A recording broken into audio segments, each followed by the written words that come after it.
নতুন অধ্যায়ের সূচনার পথে ইউক্রেন। সুইডেনের তৈরি অত্যাধুনিক গ্রিপেন বিমান শিগগিরই যোগ হতে পারে ইউক্রেনের বিমান বাহিনীতে। সম্প্রতি সুইডেন ও ইউক্রেনের মধ্যে চুক্তি স্বাক্ষরিত হয়েছে, যার আওতায় ইউক্রেন 100 থেকে 150টি গ্রিপেন বিমান কিনবে। এটি সুইডেনের অন্যতম আধুনিক মাল্টিরোল জেট।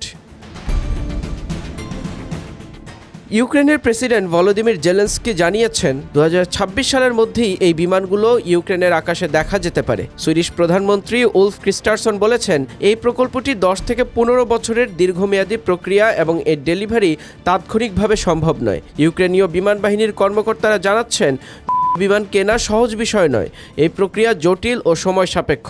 বিশেষজ্ঞদের ধারণা, ইউক্রেন প্রথমে গ্রিপেন সিডি মডেল পেতে পারে, তবুও এই সংযোজন ইউক্রেনের বিমান সক্ষমতা অনেক গুণ বাড়াবে। গ্রিপেন তার গতি, উন্নত রাডার আর কম রক্ষণাবেক্ষণ ব্যয়ের জন্য পরিচিত।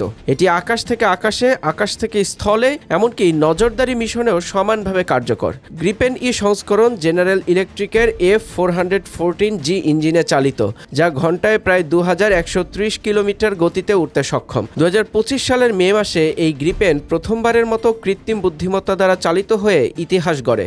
এর বহুমুখী সজ্জায় আছে মেটিওর, AIM-120, IRIS-T এবং সাইডউইন্ডার ক্ষেপণাস্ত্র। বিশেষজ্ঞরা বলছেন, মেটিওর রুশ বোমা বিমানকে 100 কিলোমিটার দূর থেকে আঘাত আনতে সক্ষম। সবচেয়ে বড় সুবিধা, গ্রিপেন ছোট রানওয়ে কিংবা সাধারণ সড়ক থেকেও উঠতে পারে।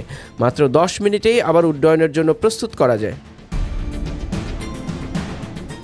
তবে এটি কোনো অলৌকিক নয়, এটি ইউক্রেনের জন্য আরেকটি শক্তিশালী হাতিয়ার মাত্র। এর কার্যকারিতা নির্ভর করবে কতগুলো বিমান পাওয়া যায় এবং কত দ্রুত তা সরবরাহ হয় তার ওপর। ইতোমধ্যে সুইডেন এর যন্ত্রাংশ পাঠিয়েছে ইউক্রেনে, আর আগামী 1 বছরের মধ্যেই পুরনো সংস্করণের 1 ডজন গ্রিপেন পাওয়ার আশা করা হচ্ছে।